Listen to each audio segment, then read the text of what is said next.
Yeah. Bem, chegou para todos. A gente começa, então, como a Karine falou, uma nova etapa aqui no nosso estudo, que é realmente a história de Jesus, né? E para esse estudo introdutório, antes de a gente entrar especificamente ali nos relatos, nas narrativas ali que os evangelhos trazem, né, no Novo Testamento, é importante a gente conhecer o contexto da história, né? Como a história de Jesus se conecta com todas aquelas histórias que a gente viu no Antigo Testamento até aqui, né? A gente sempre tem falado isso, né, em todos os estudos. A Bíblia é um todo, é uma unidade. A Bíblia apresenta uma história só, como pano de fundo. E todas as outras histórias, as narrativas que vão acontecendo, todas as que a gente viu no Antigo Testamento e todas que a gente vai ver da história de Jesus e também no Novo Testamento, elas se conectam, né? E que história maior é essa, que é o pano de fundo? Realmente é a história da salvação, né? E relembrando aquilo que a gente sempre tem frisado, né? Quando a gente olha para a Bíblia, a gente vê três coisas. Primeiro, que Deus existe, que Deus atua na história e que ele se comunica conosco para quê? Com que objetivo? Para nos salvar. Então, é sempre importante a gente entender como as narrativas do Antigo Testamento que a gente estudou, elas se conectam com a história de Jesus e com o Novo Testamento, nesse contexto dessa grande história maior. E para isso, no estúdio de hoje, eu vou tentar reproduzir aqui a forma como o pastor Marcelo introduz a história de Jesus quando ele faz esse tipo de estudo, né, com os vários grupos de estudo que ele tem. Porque esse formato de estudo que a gente está fazendo, né, por meio das narrativas da Bíblia, ele é uma forma muito interessante, muito didática e fácil da gente fixar na mente os conceitos e as verdades espirituais que estão ali por trás de todos os lances da história. Então, entrando nesse contexto dos quatro evangelhos, a inspiração do Espírito Santo, então, nos deixou quatro versões distintas da vida de Jesus que estão relatadas nos quatro evangelhos, né? A gente sabe, Mateus, Marcos, Lucas e João. E a grande pergunta que sempre surge nesse contexto dos quatro evangelhos é: apenas uma versão inspirada por Deus não seria suficiente? Né? Por que quatro versões? Por que não cinco? Porque, né, várias versões. É o único livro da Bíblia que tem, a única história da Bíblia que tem várias versões, né, relatadas ali nos quatro evangelhos. E para responder a essa pergunta, eu trago aqui uma ilustração.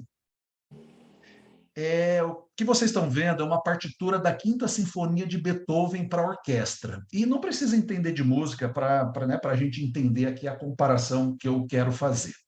Essa é uma obra que foi escrita lá entre 1804 e 1808, e é uma das composições mais populares e mais conhecidas de todo o repertório musical aí da música erudita europeia.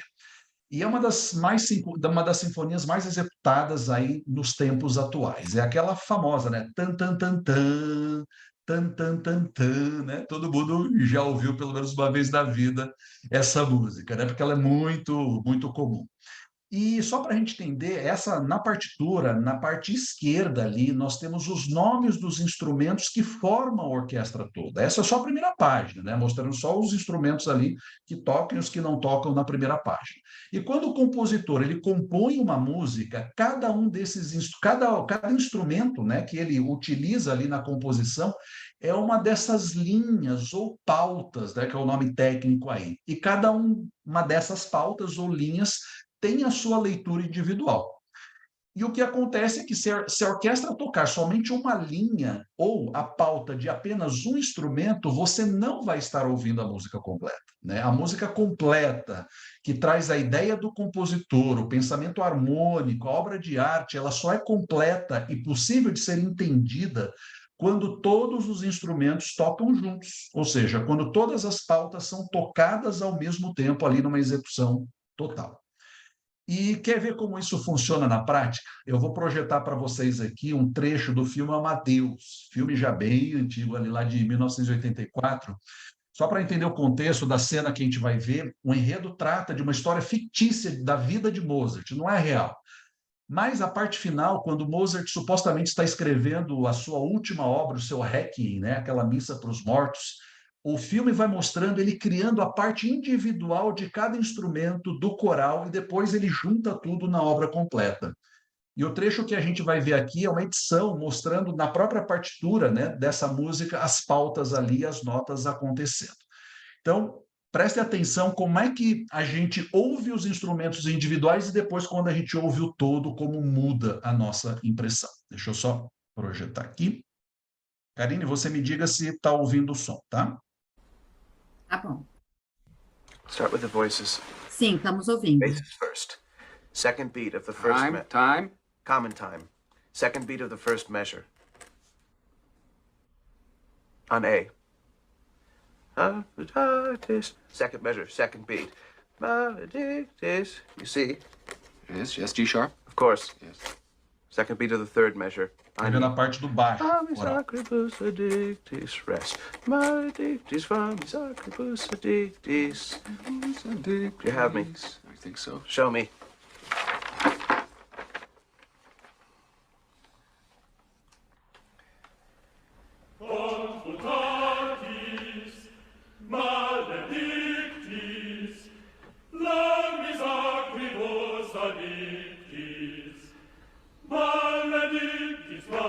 Good. Good. Now the tenors. Fourth Vou beat, escrever a parte first dos measure on tenores. C. Confutatis. Second measure, fourth beat. D. Maledictis. Parece All que é a right. mesma coisa, mas quando junta... Second beat of the fourth measure on F. Flamis acribus addictis, flamis acribus addictis. Now the orchestra. Second bassoon and bass trombones with the basses, identical notes and rhythm. Mas com as trompas. First bassoon, tenor trombones with the tenors. You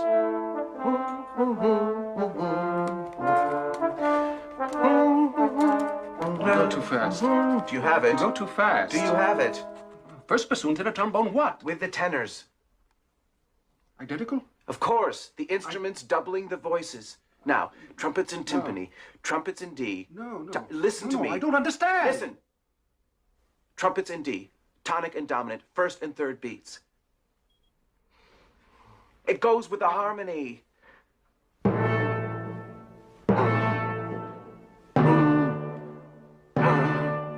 Yes. Yes.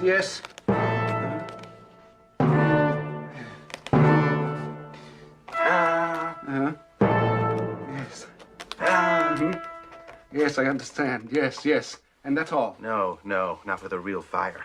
Strings in unison. Ostinato on A, like this. Orquestra. Next measure is rising. You have it? Yes, I Show think me. so.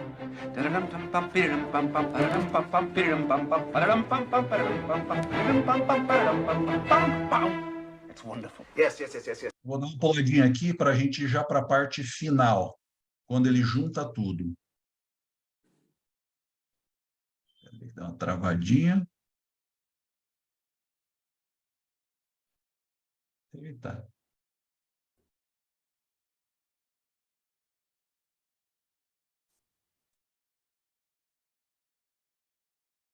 Travadinha na apresentação.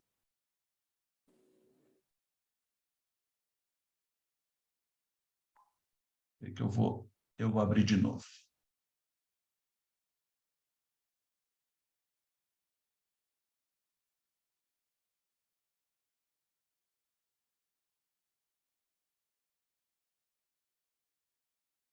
Vamos para a parte final, lá quando junta todos os instrumentos, que aí é interessante de ver. And then back to the ostinato. Então, agora ele junta tudo.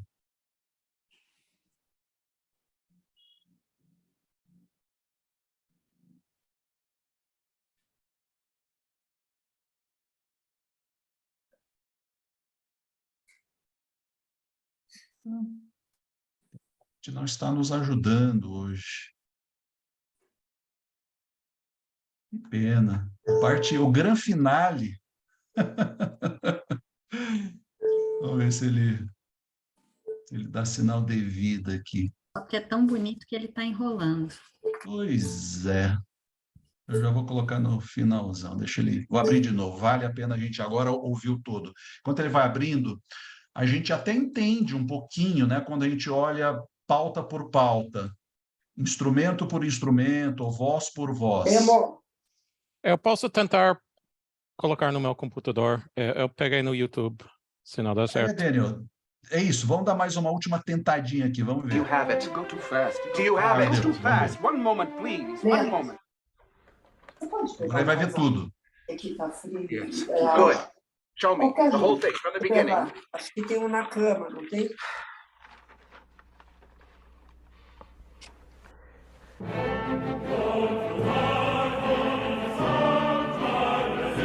Todo.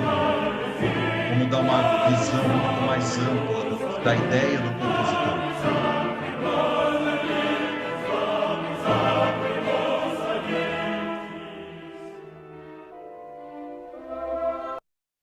Por aí vai. Enfim, só para a gente ter uma ideia, né, do que a gente está dizendo aqui. A gente poderia ter alguns vislumbres. A vida de Jesus ela é tão ampla e tudo que Jesus fez é tão intenso e tão profundo e tão grandioso que um relato só não seria suficiente. Mas, quando a gente olha para os 4 evangelhos e olhando Mateus, Marcos, Lucas e João, esses evangelhos oferecem a história de Jesus para nós, né? E essa história tem que ser entendida sob o pano de fundo de Jesus como Messias, Jesus como Salvador e Jesus como Senhor, que é a história desde o capítulo 3 da Bíblia, né? Quando o homem, Adão e Eva, eles pecam. E cada evangelho vai contar essa história, e a história deve ser entendida na maneira como cada evangelho apresenta. E o perfil retratado de Jesus, né, retratado em cada evangelho, ele vem socorrer aí o ser humano nas suas múltiplas necessidades e diferentes atribuições, né, e desejos e coisas que o ser humano precisa do ponto de vista da salvação. Então, se a gente olhar, por exemplo, Mateus, ele escreve como objetivo para os judeus, enfatizando Jesus como o Messias prometido. Marcos, ele já escreve para os romanos, ele escreve Jesus aí caminhando pelo país, né, marchando pelo país com as novas sobre o reino de Deus. Lucas já escreve para os gentios, Lucas era gentil, né? Marcos e Mateus eram judeus, mas Lucas era gentil, e ele apresenta Jesus como filho do homem, o salvador do mundo, e a universalidade da salvação, não só para judeus, mas para gentios e para o mundo todo, é o grande tema, né? A salvação universal é o grande tema de Lucas. João já escreve para a segunda geração de cristãos, aquela geração de cristãos que não teve o privilégio de conhecer, de estar com Jesus pessoalmente. E isso chega a nós, né? Nós somos essa segunda geração de cristãos, né? E João escreve, né, com a intenção de mostrar que a palavra de Deus, a palavra de Jesus é tão poderosa quanto o seu toque, né? Da segunda geração de cristãos em diante, onde Jesus não estava mais presente fisicamente, a sua palavra, deixada a nós, aos cristãos de segunda geração, através da Bíblia, é tão poderosa quanto o seu toque. Mas quando você entende o todo dessas histórias e lê essas histórias à luz das Escrituras como um todo, aí sim a gente tem a obra completa. Aí nós temos a mensagem, aí nós temos o Evangelho. Lembrando dessa palavrinha, né? Evangelho é boa nova, boa notícia, a boa notícia da salvação. Então, por isso que o nosso título de hoje, né, trazendo a ideia lá do pastor Marcelo, é os Evangelhos no Evangelho. Né? Então, os 4 evangelhos descrevendo essa boa notícia de salvação. Mas tem um problema, o problema é que as pessoas fazem leituras erradas dos evangelhos e criam concepções, ideias erradas do que é o evangelho, do que é a história, a narrativa principal. E no estudo de hoje, a gente vai entender um pouquinho, né, qual é essa narrativa, qual é esse evangelho dentro dos 4 evangelhos, para depois, nos próximos estudos, a gente, com esse pano de fundo, olhar as narrativas individuais e entender e conectar isso com a grande história da Bíblia. E só para dar um exemplo, ou alguns exemplos de leituras erradas dos evangelhos, que aí têm se tornado cada vez mais comuns e populares numa sociedade pós-moderna, que tem cada vez mais rejeitado a Deus. Em 1945, no Egito, foram descobertos os chamados evangelhos apócrifos, evangelhos entre aspas aqui, e de vários autores entre aspas também, Tomé, Filipe, Maria Madalena, São Valentino e até o próprio Judas Iscariotes, imagina, né? O próprio Judas Iscariotes escreveu um evangelho. Apócrifo, essa palavra significa aquilo que não é oficial, que não é canônico, que não pertence ao cânon oficial das Escrituras ou ao conjunto total dos livros da Bíblia. Tem traduções para o português, inclusive. Como exemplo, o Evangelho de Tomé, que é um dos mais conhecidos aí desses apócrifos. O que ele traz? Ele não traz a história de Jesus, mas supostos ditos de Jesus. E até interessante, o título de uma das versões em português é assim: Evangelho de Tomé, as sentenças ocultas de Jesus. Ou seja, são falas que Jesus disse para Tomé que não disse para mais ninguém. Né? Um conhecimento velado, um conhecimento fechado para poucos iniciados. É um Jesus que não tem história, só frases, né? Só ditos. E algumas dessas frases até se parecem com aquelas que a gente encontra nos 4 evangelhos. Mas outras falas são de um mestre esotérico completamente diferente daquele Jesus que a gente conhece dos 4 evangelhos. Um outro desses apócrifos, e acho que um dos mais estranhos aí, é o Evangelho de Judas, o texto perdido que revolucionou a história do cristianismo. Olha a ênfase que é dada aqui na tradução em português, né? E é do próprio Judas Iscariotes mesmo, não do Judas Tadeu, do Judas irmão de Jesus. E qual é o contexto ali dessa história de Judas, né, do evangelho, entre aspas, de Judas? Jesus estava para ser traído, preso e morto, e no meio da Santa Ceia, Jesus toma Judas à parte e pede para que Judas o traísse. Olha que coisa. E aí Jesus combina com Judas a traição, porque o espírito de Jesus estava preso em seu corpo carnal e necessitava se libertar aí. E Jesus, né, precisava libertar o seu espírito desse corpo carnal. E Judas não seria o apóstolo traidor, mas muito pelo contrário, seria o maior dos apóstolos, porque a nenhum dos outros apóstolos Jesus poderia pedir algo assim. Somente Judas teria a firmeza de caráter e o compromisso de fidelidade aí com Jesus para fazer isso. E aí Jesus diz a ele, né, no final lá do relato: você não vai ser entendido, você vai ser discriminado por todos, mas a sua estrela brilhará acima das demais. Olha que inversão da história real. Aquele que é o traidor, na verdade, é o maior herói. E nessa conversa particular aí de Jesus com Judas, ele revela uma série de segredos particulares, mistérios gnósticos, ocultos, que aí estavam proibidos a todos os demais discípulos, mas apenas para Judas seria revelado. E o que reforça que esse texto é completamente sem sentido com Jesus, não se conecta com o Jesus histórico, é porque Judas teve tempo para escrever tudo isso. Da quinta-feira à noite, né, quando Jesus está ali na Santa Ceia com os discípulos, até sexta-feira de manhã, quando Judas se enforca, ele teve tempo para escrever o evangelho inteiro. E só como curiosidade, um trecho desse evangelho, para vocês verem como Jesus é apresentado de forma absolutamente destoante dos 4 evangelhos. Diz assim: Mestre, por que ris da nossa prece de oração de graças? O que fizemos, isto é correto? Ele respondeu e disse: não estou rindo de vós, não estáis fazendo isso devido à sua própria vontade, mas porque é por meio disso que vosso Deus será louvado. E eles disseram: Mestre, tu és o Filho do nosso Deus. Jesus lhes disse: como vós me conheceis, verdadeiramente eu vos digo, nenhuma das gerações das pessoas que estão entre vós me conhecerá. Jesus começa a rir enquanto eles estão orando. Quer dizer, é completamente fora de toda a narrativa dos 4 evangelhos. Não é assim que Jesus se porta, se coloca, né, frente aos discípulos. Mas o que são esses evangelhos apócrifos? Né? É interessante a gente observar que todos eles mostram Jesus desconectado do seu ambiente judaico original, desconectado da história de Israel, desconectado de uma narrativa maior, desconectado absolutamente de tudo. Apenas um grande mestre, um espírito iluminado que vai transmitir iluminação para aqueles que o seguem, né? E essa iluminação é sempre nesses evangelhos apócrifos concedida para um grupo muito pequeno de seguidores, que são aqueles que tiveram a oportunidade de ter essa, entre aspas, iniciação com Jesus. Mas o Jesus da história, o Jesus do povo de Israel, o Jesus que viveu dentro de um ambiente com as suas tensões, problemas, anseios, esse é um Jesus completamente desconhecido dos evangelhos apócrifos. Na verdade, esses evangelhos são frutos de uma época muito tardia, eles foram escritos muito tempo depois. Não foram escritos por Judas, Tomé, Maria Madalena, etc. Na verdade, esses personagens tiveram o nome emprestado para atrair a atenção ali do escritor, para mostrar que esses personagens, que aparentemente não tiveram grande destaque na narrativa oficial, são, na verdade, aqueles que estão por trás de comunidades que também não tinham destaque dentro do cristianismo oficial da época. Eram grupos heréticos e paralelos, com verdades completamente distorcidas dos ensinamentos do Jesus histórico. Agora, um ponto importante, mesmo não tendo familiaridade com esse Jesus dos evangelhos, muitas vezes nós temos um Jesus muito parecido com esse dos apócrifos, aonde? Nas nossas mentes. Um Jesus desconectado da história, divorciado da narrativa, um Jesus que a gente constrói muitas vezes como fruto da cultura popular, como fruto de confissões aí catequéticas que a gente faz. Só um exemplo para a gente entender um pouquinho isso.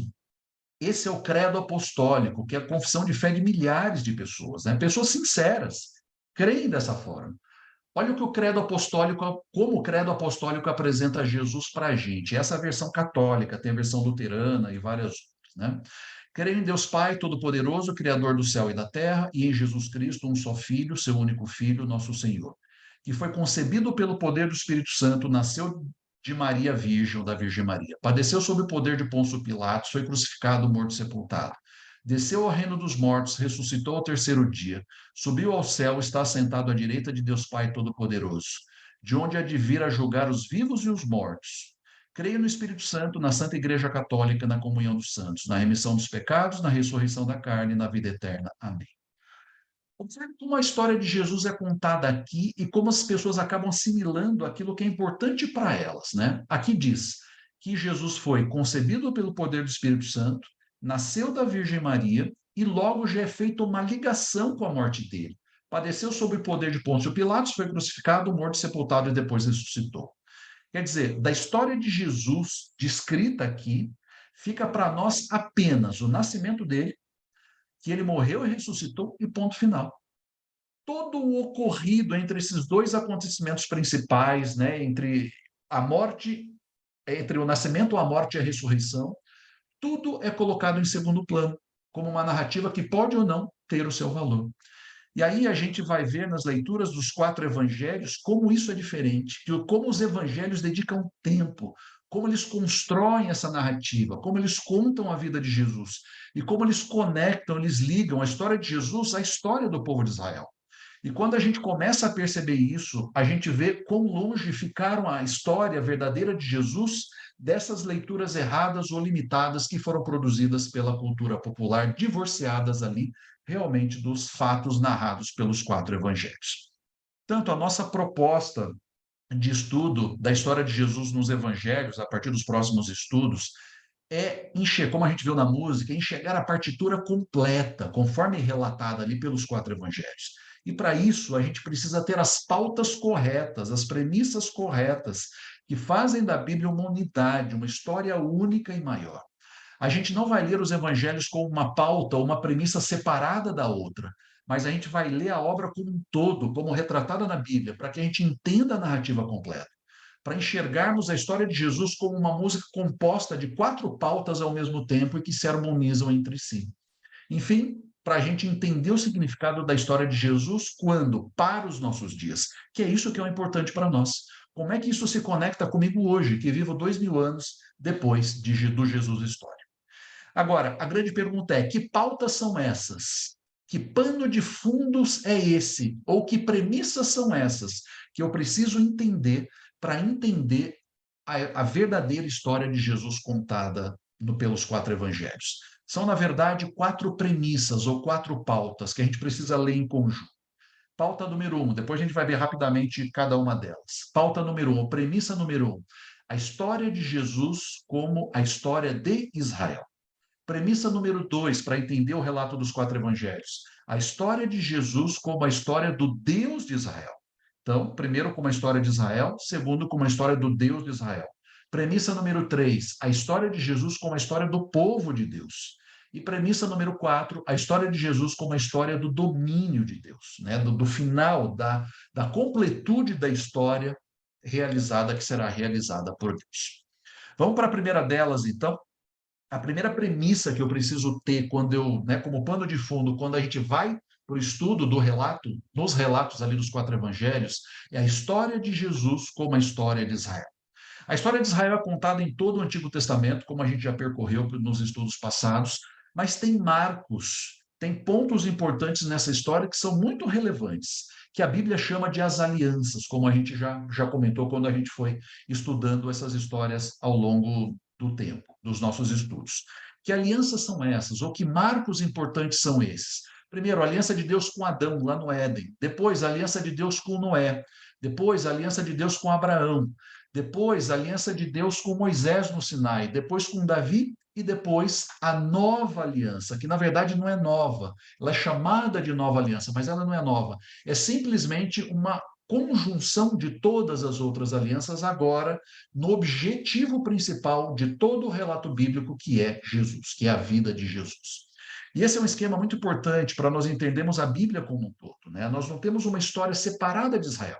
A história de Israel existe e acontece porque a história da humanidade vai fazer parte dessa história por meio do Messias, de Jesus que viria, né? Então, rapidamente, só uma recapitulação disso. Lá, a aliança de Deus com Adão no Éden. Na criação, então, Deus faz uma aliança com o homem, uma aliança de pai e filho. O homem dominaria o mundo representado por Deus nesse planeta, e Deus, o grande soberano, coloca Adão e Eva como os governantes, né? E o mundo para ser governado pela humanidade. Mas o ser humano peca, capítulo 3 de Gênesis que a gente estudou, né? Há uma quebra dessa aliança, desse concerto, desse acordo entre Deus e o homem se aliena de Deus. Não porque Deus rejeita o homem, mas porque em pecado o homem se separa, ele se aliena de Deus. Então, desde então, ao longo de todas as histórias que a gente viu, nós vemos a iniciativa do próprio Deus de restaurar essa união, essa aliança com os seres humanos. Mas os seres humanos rejeitam Deus, né? E do relato do dilúvio é um nível quase insustentável, colocando em risco o próprio plano da salvação revelado a Adão e Eva lá em Gênesis 3,15, né? Lembra? O descendente da mulher venceria a serpente e restauraria todas as coisas. Então aí Deus chama Noé e faz uma aliança com Noé, né? Noé entra na história como segundo Adão, porque o mundo iria recomeçar por meio dele e da sua descendência. Deus faz uma aliança com ele, abrangendo toda a humanidade. E novamente, né, com o decorrer da história, infelizmente, os descendentes de Noé pecam, se afastam de Deus, constroem a Torre de Babel como um símbolo da sua arrogância e rebelião contra Deus. E aí a história continua e Deus vai e chama Abraão. Depois disso, então, Deus não vai mais trabalhar com a humanidade como um todo, mas ele chama um homem chamado Abraão. E é com ele que Deus vai continuar essa história. Deus faz uma promessa de aliança com Abraão. Através dele, Abraão, toda a humanidade seria abençoada. Interessante que Abraão ele não é escolhido à parte da humanidade, mas ele é escolhido por causa da humanidade, para que a humanidade toda fosse alcançada pelos seus descendentes. E essa descendência cresce, vai para o Egito e se torna escravo. E depois temos a história do Êxodo. Moisés tira o povo do Egito, seguem para o Monte Sinai, recebem a lei de Deus e Deus faz uma aliança com o povo por meio de Moisés no Sinai. A lei, ou a Torá, é dada não apenas para Israel, mas para a humanidade como um todo, por intermédio de Israel. Israel se torna, então, com o passar do tempo, ocupam a terra, se torna uma nação poderosa, conquistam a terra prometida e passam a ser governados por reis. E aí nós temos outro momento em que Deus faz uma aliança com um desses reis de Israel, o rei Davi. Deus promete para Davi uma descendência e que essa descendência dele seria eterna. E por meio de um descendente de Davi, Deus governaria sobre toda a humanidade. Todas as nações seriam governadas a partir de Jerusalém por meio desse descendente de Davi. E o mundo voltaria a ser o que era, como era, na época do Éden, antes do pecado. Só que Deus está lidando com seres humanos pecadores, né, dotados de livre-arbítrio. Acontece uma tragédia na história nacional de Israel. De novo, o povo se afasta de Deus. O reino se divide em dois, reino do norte e reino do sul. O reino do norte é destruído pelos assírios, o reino do sul é destruído pelos babilônios, e os sobreviventes são levados cativos para a Babilônia por 70 anos. Depois, esses restantes do reino do sul são libertos pelos persas, que dominavam, né, a geografia, a geopolítica mundial na época, só que nunca mais tiveram autonomia sobre o seu próprio território ou país, nunca mais conseguiram se autogovernar, né? O povo judeu é dominado pelos persas, pelos gregos, depois pelos romanos. Já depois da época de Jesus, o templo de Jerusalém é destruído no ano 70, e não temos esse filho de Davi governando a humanidade inteira a partir de Jerusalém. Como entender o cumprimento dessas promessas de Deus, né? Cadê esse descendente de Davi prometido lá para o rei Davi, né, quase que 1000 anos antes do nascimento de Jesus? Como entender o cumprimento dessas promessas de Deus? É aí que entra o nosso penúltimo estudo, né, que o Rodolfo fez com a gente, as profecias de Isaías, Jeremias de todos os demais profetas que vão dizer que Deus fará uma nova aliança com a humanidade, apontando para o Messias que viria. E essa nova aliança é feita por meio de Jesus. Deus, sim, vai mandar um descendente de Davi para governar. Só que é um problema que tem que ser solucionado primeiro. E não é um problema de ordem política, administrativa, organizacional, econômico da humanidade. O problema da humanidade qual é? Voltando lá a Gênesis 3, o pecado. A humanidade não consegue viver e observar a lei de Deus. A humanidade não consegue cumprir essas alianças. Não consegue cumprir a lei de Deus por sua própria vontade, porque o nosso coração é enganoso. E aí é necessário uma transformação de mente e de coração, que a Bíblia chama isso de circuncisão do coração. E os profetas vão dizer que é necessário uma nova aliança. Mas não essa aliança, mas essa nova aliança não vai jogar fora todas as demais alianças, ou jogar fora toda a história passada, e muito menos a Torá, a lei que foi dada. Muito pelo contrário, a nova aliança vai fazer com que a lei se torne escrita na mente e no coração das pessoas. E o Espírito de Deus vai habitar essas pessoas seriam o templo de Deus. E essa transformação de dentro para fora aconteceria quando o Messias, o descendente de Davi, se manifestasse. Ele sim solucionaria o problema do pecado e, portanto, o problema de toda a humanidade. Por tudo isso, o que a gente precisa entender? A história de Jesus, na verdade, é a história de Israel. Porque a história dele faz parte de uma história maior, a história da humanidade. A história de Jesus não vai aparecer do nada.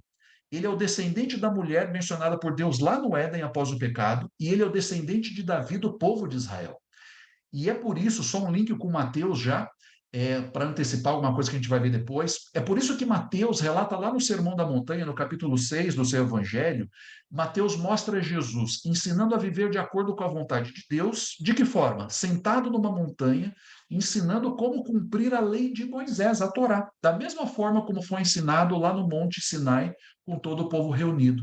Bom, Mateus mostra Jesus apresentando a mesma Torá de forma prática, como ela pode ser vivida por meio de uma transformação de mente e de coração. E Jesus fazendo milagres como os profetas do passado também fizeram. Por que tudo isso? Porque a história de Jesus está dentro da história, é uma continuidade da história do próprio Israel. Então, para a gente entender a história de Jesus relatada nos 4 evangelhos, nós precisamos entender isso, que a história de Jesus é a história de Israel. Seguindo em frente, a segunda premissa que a gente precisa entender quando a gente estuda os 4 evangelhos, para entender esse evangelho, essa boa notícia nos 4 evangelhos, a segunda premissa é a história de Jesus como a história do Deus de Israel. Mais do que a história de Israel, a história de Jesus é contada como a história do Deus de Israel. Para a gente entender a história de Jesus, não só como a história de Israel, mas como a história do Deus de Israel, a gente precisa entender que o Deus de Israel, mostrado pela Bíblia, por todo o Antigo Testamento, tem uma história contada ao longo de toda a narrativa. Lá na criação e no relacionamento de Deus com toda a humanidade, como Deus interfere na história para buscar a humanidade, né? Deus sempre buscando o homem pecador, o ser humano pecador.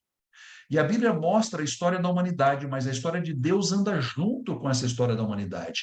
É uma história paralela. Ele está vivendo um relacionamento, Deus está vivendo um relacionamento com a humanidade.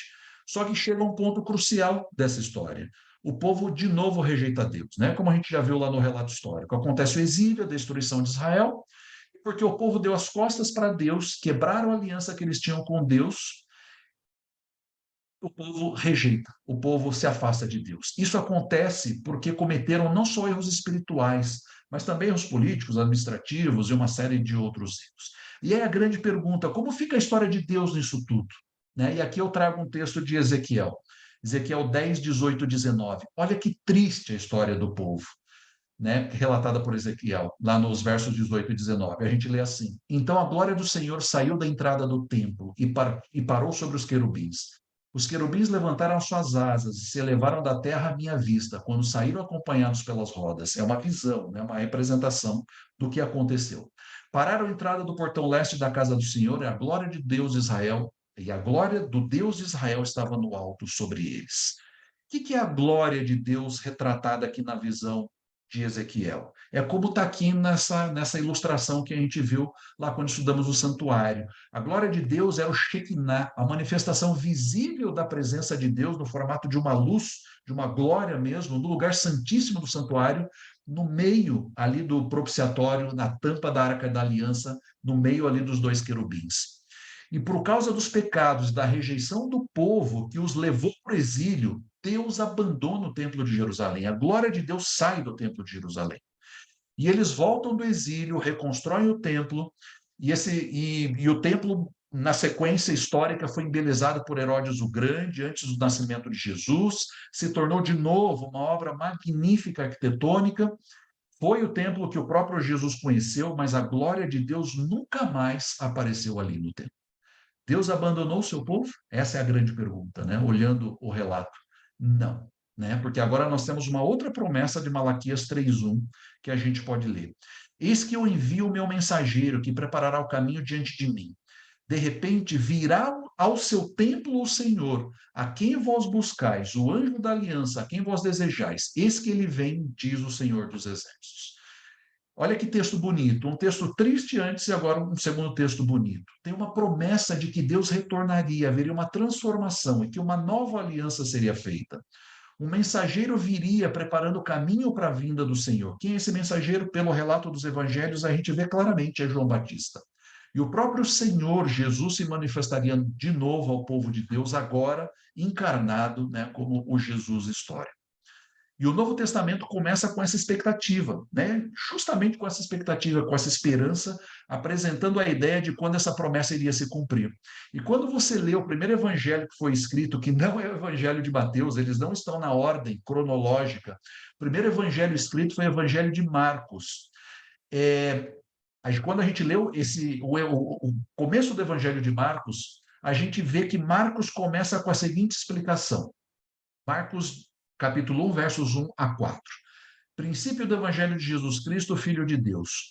Como está escrito na profecia de Isaías: eis que envia o meu mensageiro adiante de você, qual preparará o seu caminho. Vós do que clama do deserto, preparem o caminho do Senhor, endireitem as suas veredas. E foi assim que João Batista apareceu no deserto, pregando o batismo de arrependimento para a remissão dos pecados. Portanto, a história da humanidade tem uma guinada incrível aqui. Esse Deus que havia abandonado o seu povo pela rejeição deles volta à narrativa. O evangelho começa apresentando que um mensageiro iria preparar esse caminho para Jesus, que é João Batista, como Marcos relata aqui, e os outros evangelhos também. Porque João diz, João, o evangelista, a presença do Deus de Israel se fez carne em Jesus de Nazaré. Né? O evangelho, João, o evangelista, não, o discípulo, no começo do seu evangelho, ele diz isso, que Deus se fez carne por meio de Jesus de Nazaré. E Jesus revela a identidade divina está nele. Portanto, Deus está agindo por intermédio dele, e ele é ao mesmo tempo o descendente prometido de Davi e aquele que vai solucionar o problema da humanidade, que é o pecado. E a presença dele, Jesus, na história humana, na linearidade, na narrativa dessa história, é a presença de Deus de novo aqui. Ele voltou, ele está presente aqui novamente, só que agora em pessoa, na pessoa de Jesus. E ele vai direcionar a história, porque a história dele é a história do seu povo. A história da humanidade está agora engravidada por essa presença de Deus dentro dela, essa presença maior, suprema de Deus dentro dela. E essa presença vai sendo gestada até o dia que o reino será manifestado de maneira plena, de maneira completa, que a gente sabe pelo relato das Escrituras, que é na recriação desse planeta depois da segunda vinda de Jesus. É assim que o Novo Testamento quer que a gente entenda a história de Jesus. A terceira premissa, para a gente entender o relato dos 4 evangelhos, é que a história é a história de Jesus como a história do povo de Deus. Então, primeira premissa, a história de Jesus como a história de Israel. Segunda premissa, a história de Jesus como a história do Deus de Israel. E a terceira premissa, a história de Jesus relatada nos 4 evangelhos como a história do povo de Deus. E aí vem uma pergunta, né, direta para nós. Quem é o povo de Deus? A gente tem uma ideia muito errada hoje quando a gente pensa quem é o povo de Deus. A gente muitas vezes imagina que o povo de Deus é a igreja, e que a igreja é um lugar onde a gente vai congregar. E quando a gente fala em igreja, automaticamente vem à nossa cabeça a ideia de um lugar, de uma instituição. E a igreja, por ser essa instituição, ela se tornou distante, ela está um pouco distante de nós. Eu vou à igreja, ou no máximo eu faço parte de uma denominação. Mas o que é o povo de Deus, né? A Bíblia quer que você e eu entendamos que a igreja não é alguma coisa que acontece ou que ela surge no Novo Testamento. Mas a igreja surge, muito pelo contrário, surge quando? Lá na história de Adão, né? E a igreja é o povo de Deus que começa lá na história de Adão e que vai ter uma guinada de transformação não no Novo Testamento, mas na história de Abraão. É ali que começa a história do povo de Deus. Porque a igreja existe por causa de Israel, como cumprimento da promessa que Deus fez a Abraão de que toda a humanidade seria abençoada nele Abraão.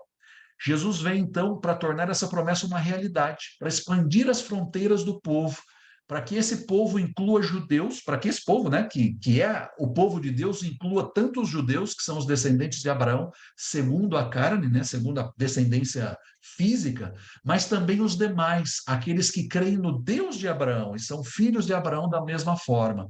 E essa é a tese, a grande tese do livro de Efésios, né, lá do Novo Testamento. Dê uma olhada nessa declaração do Evangelho de João, capítulo 11, versos 49 a 52, que a gente pode ler aqui. Mas um deles, Caifás, que era o sumo sacerdote naquele ano, advertiu-os dizendo: vocês não sabem nada, não entendem que é melhor para vocês que morra um só homem pelo povo e que não venha a perecer toda a nação? Ora, Caifás não disse isto por conta própria, como o João está relatando aqui no seu Evangelho.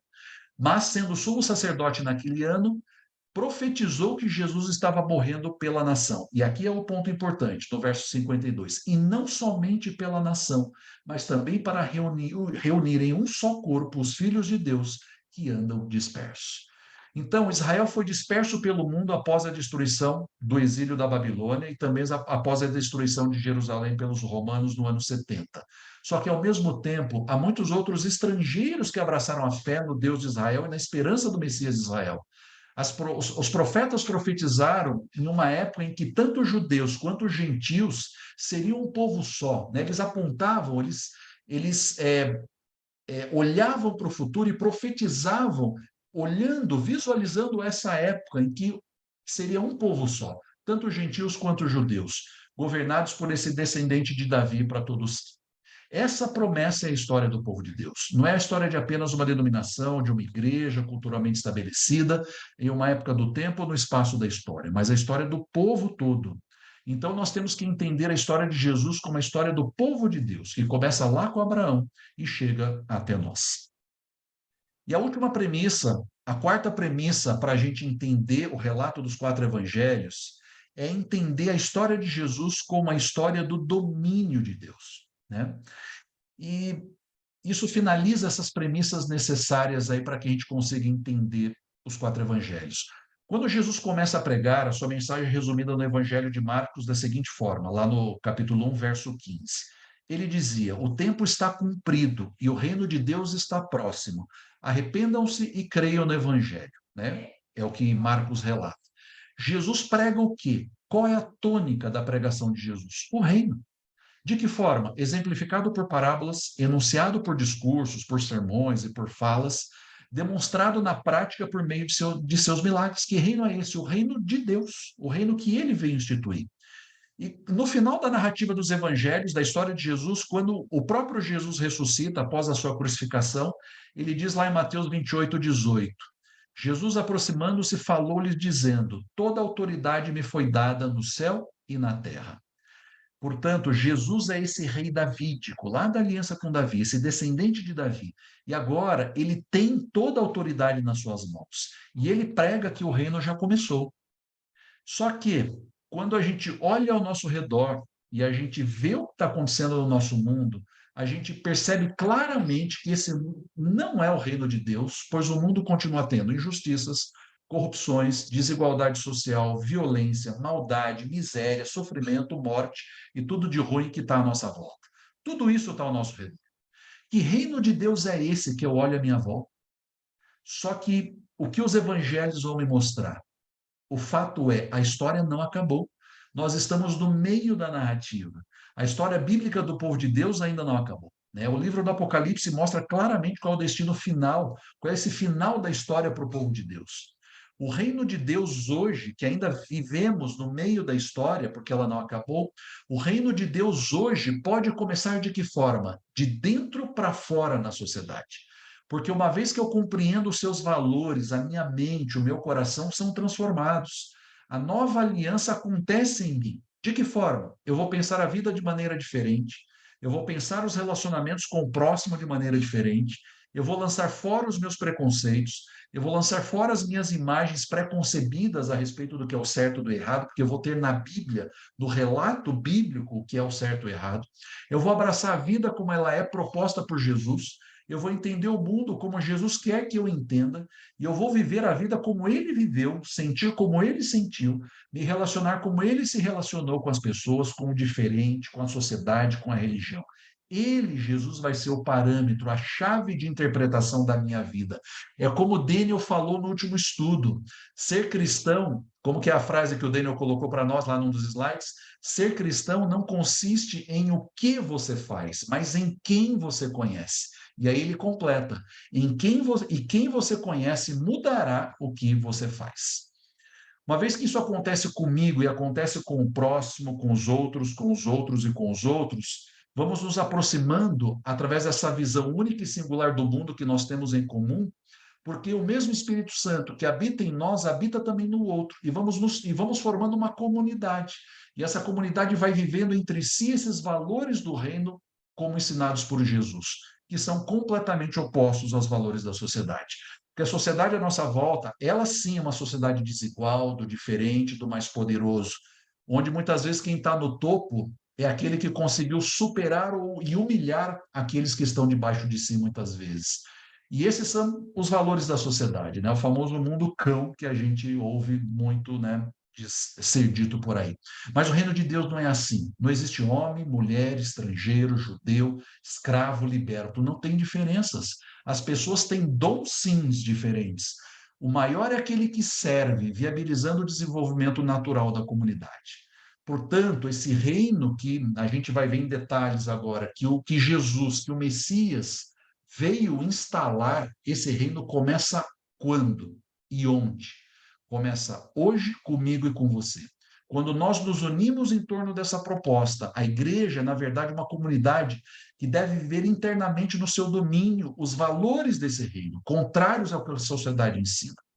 Só que a partir do momento que os valores da sociedade se tornam os valores dessa comunidade, ela pode até se chamar igreja, pode até ter templos, mas perdeu a essência do que é ser igreja, porque ela cortou, ela se desvinculou dessa narrativa maior trazida pela história de Jesus. Portanto, aceitar a Jesus é permitir que ele escreva na nossa mente e no nosso coração a sua lei, a sua Torá. Olha o que Jesus diz para nós em Mateus 5, 13 e 14. Vocês são o sal da terra. Ora, se o sal vier a ser insípido, como lhe restaurar o sabor? Para nada mais presta, senão para ser lançado fora e ser pisado pelos homens. No verso 14, vocês são a luz do mundo. Não se pode esconder uma cidade situada no alto de um monte. A transformação do reino começa comigo e com você. Pequenas comunidades que vão vivendo isso no dia a dia, até o momento em que o mundo compreenderá a proposta de Jesus. E para a gente já ir finalizando, será que a sociedade como um todo vai aceitar a proposta de Jesus? Pode aceitar ou não, mas chegará um tempo que esse Senhor que foi, voltará, como os evangelhos dizem, e quando ele voltar, ele vai recriar, e aí sim ele vai implantar o seu reino na terra. E a humanidade será governada pelo filho de Davi, lá de Jerusalém, e todos nós seremos uma única família, sem fronteiras, sem diferenças. E finalizando mesmo agora, nós podemos começar a viver isso agora, nas nossas comunidades, conhecendo e aplicando nas nossas vidas os ensinos de Jesus que a gente vai aprender nos próximos estudos, quando a gente olhar as narrativas dos 4 evangelhos. Porque essa é a proposta do evangelho, essa é a transformação. É para isso, e para que isso aconteça, nós temos que entender a verdadeira história de Jesus, que é o evangelho, a boa notícia de salvação dentro dos 4 evangelhos. Se você pegar apenas fragmentos dessa história, como muitas vezes é conveniente ou a cultura popular nos coloca, ou se ela apenas for uma historinha para você e para mim, vai fazer a menor diferença ou não vai fazer diferença transformadora nenhuma nas nossas vidas.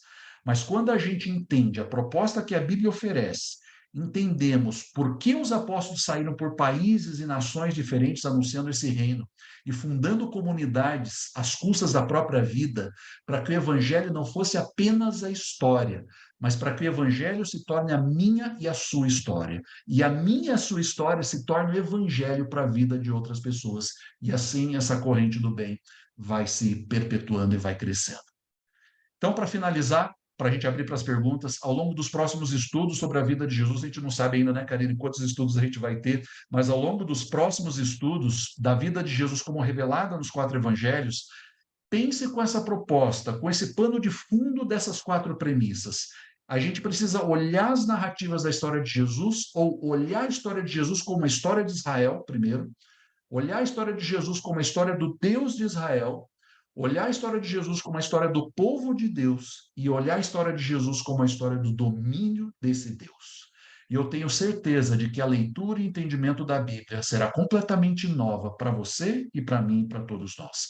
E a minha e a sua vida serão completamente novas também quando nós incorporamos na nossa vida os benefícios e os ensinamentos dessa história de Jesus.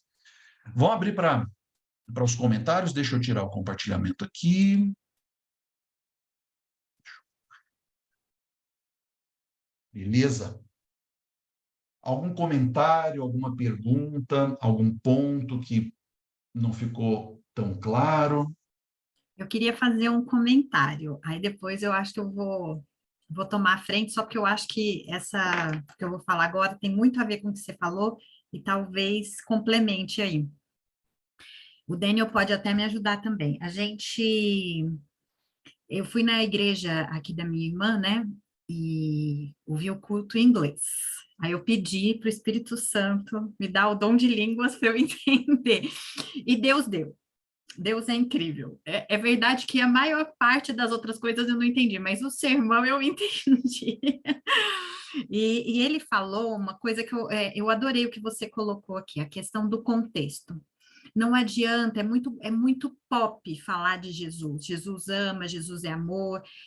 A gente estava andando aqui na Disney, né? E assim, a gente estava aqui na Disney e de repente uma pessoa no céu com um avião escreveu Jesus salva, né? Assim, com a fumacinha.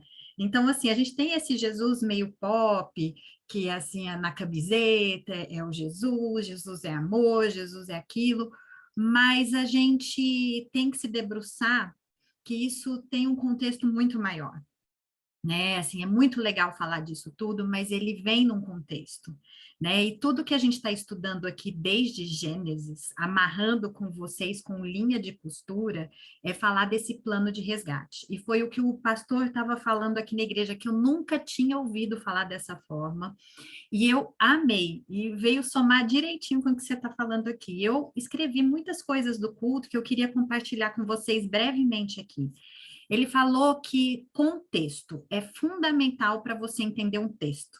E se você tira esse com e só lê o texto, você perde, porque você precisa entender o contexto em que a história foi feita, como ela aconteceu, para você entender tudo, que é a música, né, que o Fábio trouxe aqui.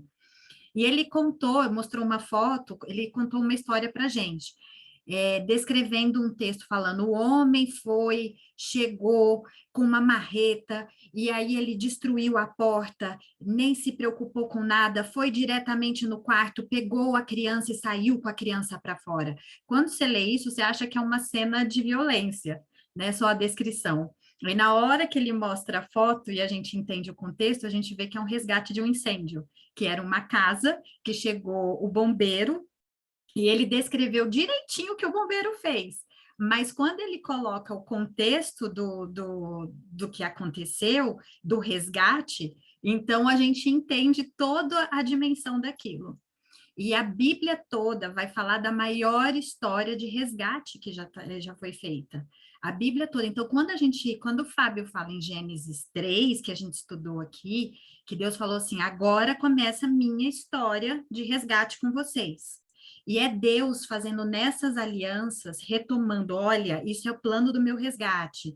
E quando ele vai falando de Jesus e que vai chegar Jesus e Jesus vai se encarnar como ser humano, faz parte, ele deixa evidências, ele deixa profecias, ele explica para aquelas pessoas que estão querendo ouvir, está tudo explicado do maior plano de resgate da história, que é Deus falando para você, olha, você está vivendo nesse mundo de incêndio, de tristeza, mas tem um plano de resgate sendo feito, tem toda uma história, se você estiver atento ao contexto, aos sinais, ao que eu estou dando de instrução para você andar, você não vai ser queimado, e logo, logo eu já vou te buscar.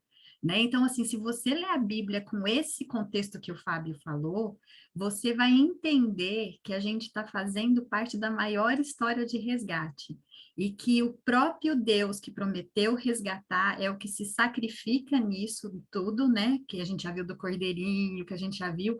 Ele dá instruções, ele fala como vai ser e ele diz, olha, se você seguir as minhas instruções, mesmo nesse mundo que está incendiando, eu estou com você e eu te protejo. E a gente vai juntinho. E logo, logo esse resgate vai acontecer. Né? Então, eu acho que isso complementa bem o que o Fábio falou aí. E aí eu queria deixar agora para vocês, se alguém tem uma pergunta, algum comentário.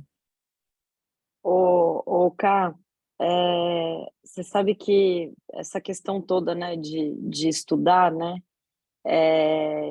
o que você falou, o que o Fábio falou, e você começa a entender que essas alianças, essas tentativas, né, de Deus, você consegue compreender. Ele não desiste. Ele não desiste. Ele nunca vai desistir. Com os estudos, me corrija se eu estou errada, tá? Você tem essa compreensão que a tentação está aí, isso é diariamente, a hora que você acorda, durante o dia, você vai dormir, você tem que estar focada nele, ligada a ele, porque ele está aqui, está cuidando de você. E automaticamente, com essa ligação, você, que nem o Fábio estava falando, né? Você vai plantando a sementinha com um, com o outro, e você estudando mais, acaba gerando testemunhos, né? Porque você começa a ver tudo isso de outra maneira. Não é uma coincidência, né? Você consegue compreender que não é uma coincidência, né? Isso é para acontecer a partir do momento que você está ligado com ele. Eu não sei se é isso um pouco que eu compreendi, né? O que é a compreensão que eu tenho hoje. Perfeita, Roberta. Exatamente isso, exatamente isso. O nosso desafio do dia a dia é manter essa aliança, é manter esse compromisso, né? E aí ele vai mostrando aspectos e áreas da nossa vida que é para a gente ir crescendo no conhecimento dele e resolvendo a nossa vida, né? Mesmo no mundo de sofrimento. Está perfeito. Parabéns pela compreensão. E é que nem fofoca, né? Você tem vontade de ficar falando, você senta numa mesa, quando você vê, você está falando sobre isso de novo, né? Tem muita gente que fala assim, ai, lá vem, né? Vem pregar aqui. Mas é uma coisa que é tão gostosa que você acaba falando para um, você fala para outro, você fala, quando você vê, você está de novo, saiu do assunto, voltou para o mesmo assunto. Exatamente isso, Roberta. É a nossa história com as nossas. Lembra aquela história que você contou, né, aquilo que aconteceu com você? Isso se torna evangelho, boa notícia para outro quando a gente conta. E aí o ciclo vai se fechando e a gente vai caminhando dessa forma, né? Perfeito, é isso mesmo. Fábio, eu Oi, queria te Suzana. fazer uma pergunta. Caifás era o demônio em pessoa, né? Mas ele está dentro do contexto que Deus preparou para Jesus ser crucificado. É assim que a gente deve pensar? Na verdade, é assim, Suzana. Era plano de Deus que Jesus morresse. E lembra lá do santuário? Qual era o plano original de Deus? Ezequiel mostra isso de forma muito bonita. Se o povo não tivesse se afastado de Deus, tivesse permanecido em aliança, né, a aliança davídica continuasse, e o povo não teria sido levado cativo, nada, Israel seria uma luz para as outras nações, assim como foi na época de Davi e de Salomão. Lembra? A rainha de Sabá vem e ela pergunta para Salomão, de onde vem esse teu conhecimento? E Salomão mostra tudo no reino e diz, é o Deus do céu que me deu tudo isso, que me deu o conhecimento. Ou seja, ela volta abençoada por aquilo. Só que o povo se afasta. Ser humano, né? É o ser humano que tem lá o vírus do pecado, o DNAzinho do pecado, como a gente viu em Gênesis 3. Então, o plano de Deus era que Jesus viesse, e se o povo tivesse recebido, Jesus seria sacrificado pelo sumo sacerdote da época no templo de Jerusalém. Mas não foi assim, né? Como assim? Deus respeita a liberdade de escolha. E aí Jesus morreu, mas de forma crucificada, de forma vexatória, como um vexame, né? De forma vergonhosa na cruz, por uma liderança não só judaica, como romana também, que se afastou de Deus. Então, Caifás, respondendo a sua pergunta, estava completamente afastado de Deus. E aquele trecho que a gente leu, que João diz, na verdade, Caifás, sem saber, acaba profetizando ali. Na verdade, ele estava querendo se proteger. Ó, se a gente não matar ele, ele vai contaminar toda a nação, a gente vai perder a liderança aqui. Então, vamos matar um por conta de todos, que na verdade era exatamente isso que Jesus ia fazer, ele ia morrer por todos, né? Ficou claro? Mas você comentou que se não for, desculpe, eu não consigo lembrar das palavras. Você falou que o plano de Deus era Jesus vir aqui se sacrificar dentro do templo. Como seria isso? Cerimônia que o sacerdote fazia lá no tabernáculo do deserto. Ele pegava o cordeirinho, né, e sacrificava o cordeirinho ali, né, no altar de sacrifício. Jesus seria crucificado pelo sumo sacerdote. A história de Abraão. O que Abraão fez com Isaac? Ele leva Isaac, coloca sobre o altar, só não sacrifica porque Deus segura. Aquela era uma representação do que ia acontecer com o próprio Messias. Abraão ali representando o sumo sacerdote. Né? Então, esse era o plano original de Deus, se o povo tivesse se mantido na aliança, né, que Deus tinha feito com o povo de Israel ali, por meio de Davi. Mas agora, na segunda vinda, não tem jeito, ele vai viver mesmo, né? Agora na segunda vinda, ele vem em pessoa, né? Agora como Deus, o Deus triunfante, né? Agora o reino para instituir o reino mesmo, né? Então ele vem triunfante para levar com ele todos aqueles que o aceitaram como seu Senhor e Salvador. Obrigada, viu? Ele seria morto, Jesus, como parte de todo o cerimonial. Então, seria um momento de tristeza, um momento em que as pessoas veriam ali como o pecado mata um inocente, né? Então, assim, seria dentro da parte da cerimônia.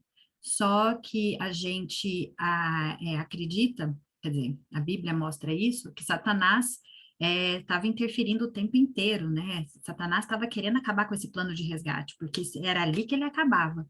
Porque se ele conseguisse frustrar os planos de Jesus ser o nosso mediador, estaria tudo acabado. Então, havia toda uma intensa participação de Satanás e dos anjos maus para que isso não ocorresse.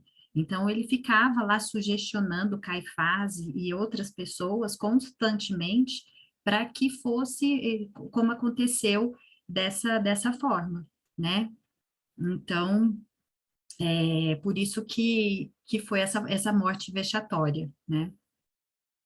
Exatamente, o Gerival comentou aqui, colocou nos comentários, as profecias já olharam para frente, para o futuro, os profetas inspirados pelo Espírito Santo já olharam para o futuro e já previram como seria a morte de Jesus, né? O exemplo que o Gerival trouxe aqui de Isaías 53, né? A morte de Jesus seria como? Ele seria moído pelas nossas transgressões, traspassado pelas nossas transgressões, moído pelas nossas iniquidades. Ele não seria reconhecido pelos seus, né? Ele teria a morte de cruz, né?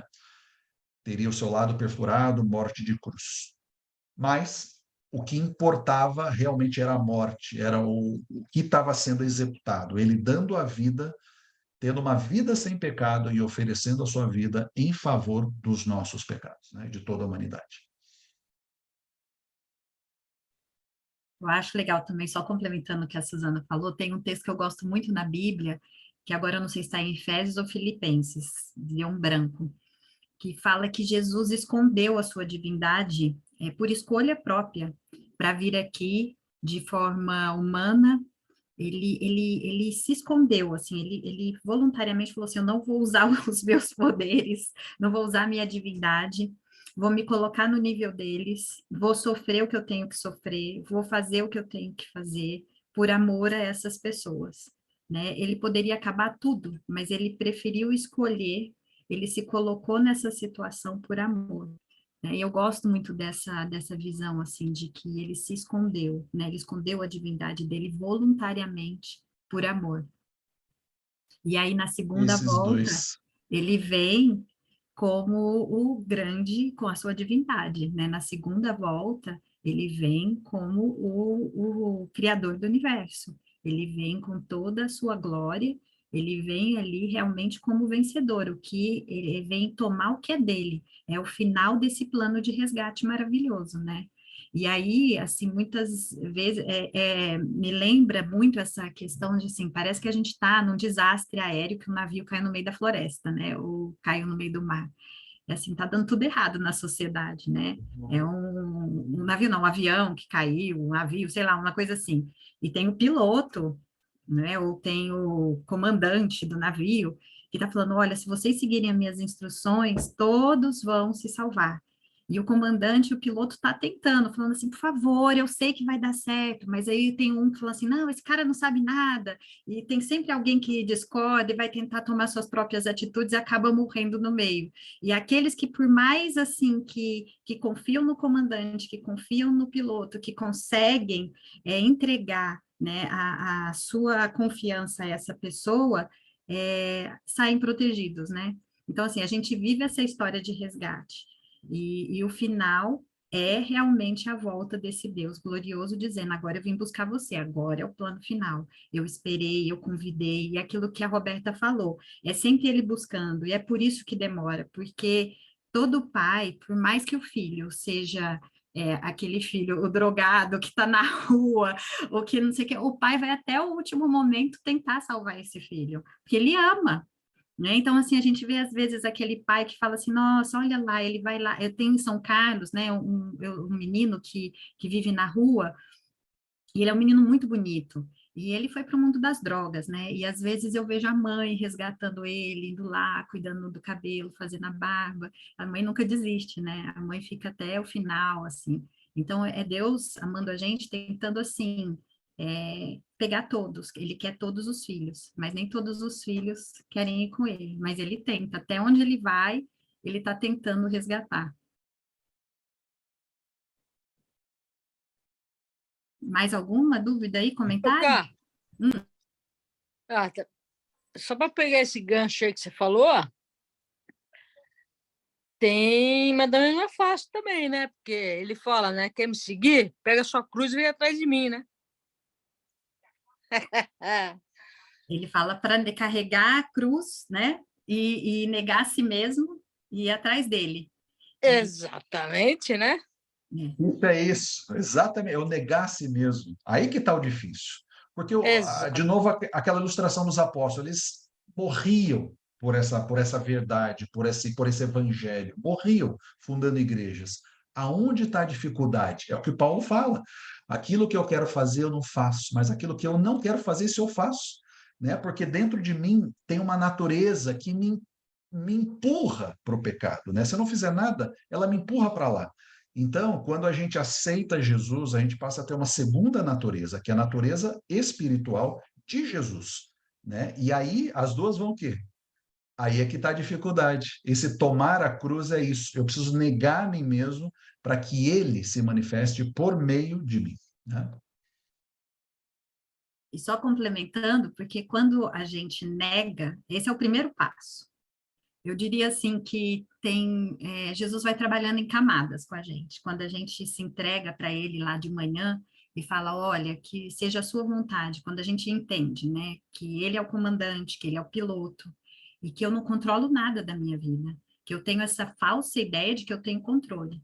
Então, quando de manhã eu entrego a minha vida para ele, eu estou dizendo que eu confio nele, né? Eu estou dizendo que eu não vou colocar as minhas percepções, eu não vou colocar o que eu acho, o meu eu acima de tudo. Que, na verdade, eu estou colocando ele para conduzir, porque essa é a ideia, né? Então, assim, eu me nego, eu me entrego a ele, porque eu entendo que como o meu Criador, né, ele sabe como eu funciono melhor, e eu só tenho vida quando eu estou ligado nele. Então, esse processo de negar a si mesmo é primeiro você entender que você não se controla, né? Que você não tem essa dimensão, você não tem vida por si mesmo, você precisa do seu Criador. E aí você se entrega a ele, esse segundo passo é difícil, porque entender cognitivamente é uma coisa. Agora, todo dia se entregar e negar, né, e tomar a sua cruz no sentido de que você tem que crucificar ali a sua natureza carnal. Você tem que se entregar. Você tem que falar assim, olha, o que vem de mim não é bom, mas quando eu estou conectada em você, eu tenho vida. Então, faça a tua vontade em mim.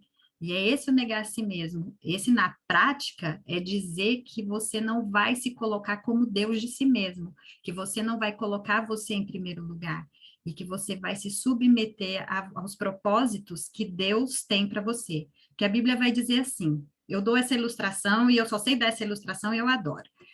Que nós somos diferentes, Deus criou a gente com diferentes propósitos, nós somos facetas desse Deus, né? Deus, ele tem todas as características, ele tem o tudo nele, ele criou a gente com diferentes propósitos, com diferentes possibilidades, é igual um eletrodoméstico, mas você olha um eletrodoméstico, a pipoqueira é para uma coisa, a batedeira é para outra, todos têm propósitos diferentes. Você quer saber como funciona, você tem que ler quem criou aquilo, né? O manual, você tem que perguntar para o fabricante como funciona, né? Não adianta, sei lá, às vezes você vai estragar o produto. É igualzinho Deus. Deus criou a gente de formas diferentes, ele deu propósitos diferentes. Então, quer saber como funciona bem? Pergunta ao quem criou, né? Às vezes a gente acha que a gente é cheio de domínio, que a gente sabe para onde vai nossa vida, e não sei o que, ele vai falar que isso é tudo ilusão. Que se não tiver conectado nele, que é o Criador, que sabe os propósitos que ele tem para a gente vai ter ansiedade, depressão, vazio, a nossa vida pode ser cheia de prazeres, mas vai estar vazia, vai estar sem sentido, porque o nosso propósito, a gente não está vivendo dentro do nosso propósito que a gente foi estar criado. Então, esse negar a si mesmo é entender que eu tenho um Criador e que eu tenho que voluntariamente, dia após dia, uma escolha, negar os meus desejos, o Deus de mim mesmo, e dizer ao meu Criador, tá, você me criou, você sabe para que eu fui criado, então faça em mim o teu propósito, porque a Bíblia vai dizer que só quando eu conecto a ele eu tenho vida, e eu tenho paz, e eu tenho os frutos do Espírito, que é o que todo mundo quer. Ninguém quer os outros frutos, mas é o que a gente busca, que é justiça, é bondade, é amor, é alegria, e a gente só tem conectado nele. É descansar nele. Aí que está o difícil, né? No Que fundo, é lindo, descansar Karine. nele. Quando eu tenho as contas para pagar, quando eu perdi meu emprego, quando eu estou com um problema familiar, quando eu estou com um problema de saúde, quando o mundo não me entende, é descansar nele, né? E para isso acontecer, a gente precisa conhecê-lo, né? Interessante que o Gerival colocou aqui nos comentários, eu estou acompanhando, o que mais me chama a atenção nesse estudo é a dimensão planetária da fé cristã, né?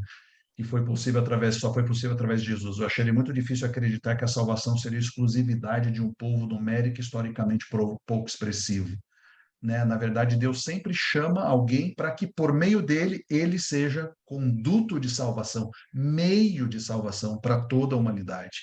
E isso se reflete na esfera individual para nós também, né? Deus nos chama para sermos esse meio, né? Para sermos o evangelho, a boa notícia para a vida de outras pessoas. Muito bom. Eu até diria mais, viu, Gerival? Essa dimensão interplanetária da fé, né? Aquele texto que a gente leu, toda autoridade, todo o poder me foi dado no céu e na terra. Então, Jesus, como ser humano, né? Como o Jesus encarnado, que é um ser humano, né, diferente, ele tem uma natureza diferente das outras duas pessoas da divindade. Os três são Deus, têm natureza divina, mas só o segundo membro da divindade tem natureza humana. Ou seja, quem está hoje assentado lá ao lado da majestade do céu é um ser humano, como todos nós, que tem carne, osso, sangue correndo pelas veias. É um ser humano assentado lá, ou seja, ele fez a conexão entre céu e terra. E é isso que os evangelhos vão mostrar para a gente. As narrativas vão mostrar para a gente. Mais algum ponto? Alguma dúvida? Não percam os próximos estudos. Vai ser bem legal, as narrativas de Jesus. Acho que a gente pode terminar, então. Fábio, você faz um... Cá, Pode falar, Rô. posso só perguntar aquela Claro. moça lá que ela estava com câncer, como é que tá? Ai, ela faleceu. Rogério, ai. Ela faleceu. Eu até no último estudo ia comentar, mas acabou passando. Ela faleceu. E aí, assim, mas a família tá, assim, muito confortada, sabe? A família tá muito Sério? confortada. Eles tentaram, assim, mas foi muito... Talvez pelo sofrimento dela, né?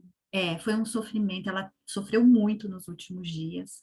E foi um câncer mega agressivo, que nem os médicos entendem, porque ela era muito nova, né? Ela tinha 30 e poucos anos.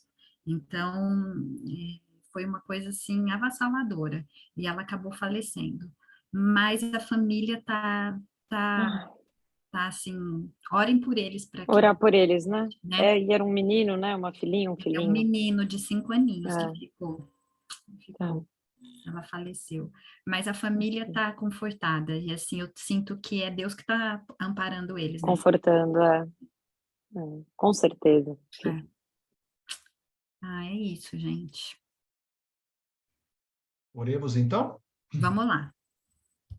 Nosso Deus, nosso Pai, elevamos, Senhor, a Ti a nossa oração de gratidão. Somos imensamente gratos por termos a revelação da Tua pessoa na Tua palavra por meio de Jesus e como o conhecimento da vida de Jesus, os ensinamentos de Jesus pode impactar a nossa vida e a vida de outras pessoas.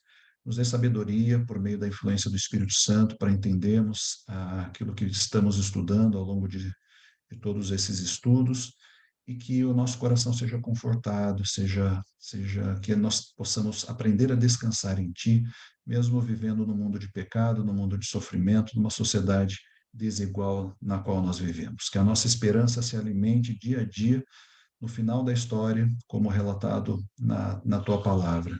E será o retorno de Jesus, com Ele vindo a essa terra e pondo um ponto final na morte, na tristeza e na dor.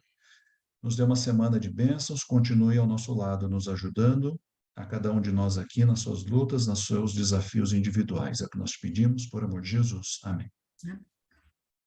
Amém. Amém. Gente, muito obrigada, viu? Obrigada a vocês, foi maravilhoso. Maravilhoso. Tchau, Carla.